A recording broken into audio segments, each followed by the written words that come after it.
Hajde da se vratimo u prošlost, u jedan od najvažnijih sukoba u istoriji. Više od 100 godina, dva titana starog sveta, Rim i Kartagina, vodili su borbu na život i smrt za kontrolu nad Sredozemljem. Ali pazite, ovo nije bila samo serija ratova. Ne, bio je to sudar dve potpuno različite civilizacije. Sukob koji će zauvek oblikovati budućnost čitavog zapadnog sveta. Pre nego što je i prva strela odnapeta, ili možda bolje rečeno, pre nego što je prvi brod udario u drugi, pozornica za ovaj epski sukob je već bila spremna. Na jednoj strani Mediterana imali smo Rim, a tačno preko puta, na drugoj, nalazila se Kartagina. I evo gde leži suštinska razlika. Rim je bio prava kopnena zver. Njegova snaga, gvozdena disciplina i neverovatna efikasnost njegovih legija, koje su prosto gazile sve pred sobom. A sa druge strane, Kartaga, oni su bili gospodari mora. Njihova moć dolazila iz ogromne trgovačke mreže i bez sumnje najmoćnije mornarice koju je svet do tada video. Jedni vladaju kopnom, drugi morem. Znači, sukob je bio praktično zagarantovan. A varnica koja je zapalila čitav plamen? Ostrvo Sicilija. Ovo mesto nije bilo samo neki komad zemlje, bilo je strateški ključ Mediterana i neverovatno bogato resursima. I Rim i Kartagina su ga želeli za sebe.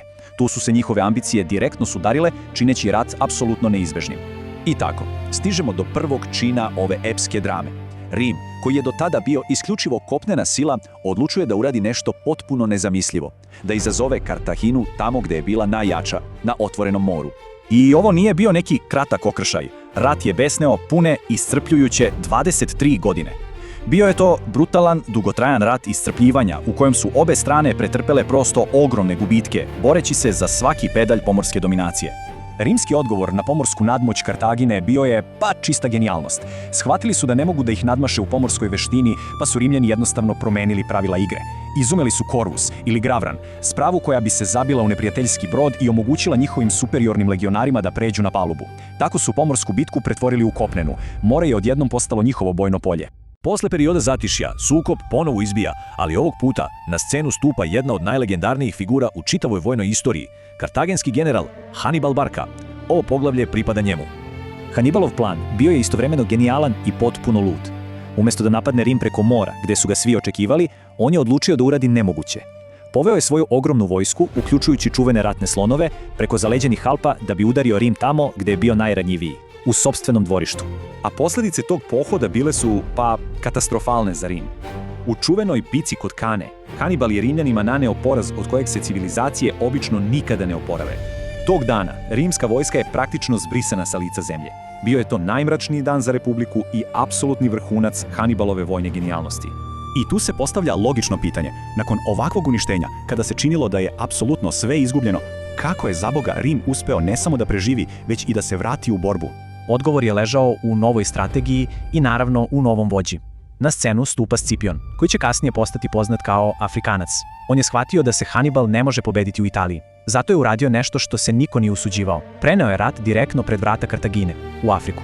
Ovaj neverovatno smeli potez primorao je Hannibala da se hitno vrati kući kako bi odbranio svoj grad. I tamo, u bici kod Zame, dva velika generala su se konačno srela licem u lice, ali ovog puta Scipion je bio taj koji je odneo pobedu, nanevši Hannibalu njegov prvi i ispostavit će se poslednji veliki poraz.